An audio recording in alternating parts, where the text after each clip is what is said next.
Stress ka ba sa buhay? Bakit hindi mo subukang pumunta sa mga ganitong klaseng lugar? Tingnan nyo naman ang view. Napakaganda. At sobrang tahimik.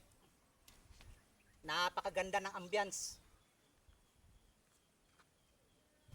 Kaya wag mong ikulong ang sarili mo. Kung ikaw ay nagkakaroon ng stress sa lahat ng problema mo sa buhay, sa mga iniisip mo araw-araw, dahil sa mga mabibigat na suliranin sa buhay, gumala ka. Bakit hindi ka sumama sa akin nang makita mo ang ganda ng view rito?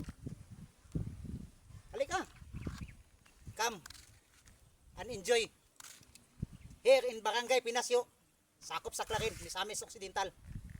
So, ano pang hinihintay mo? Halina!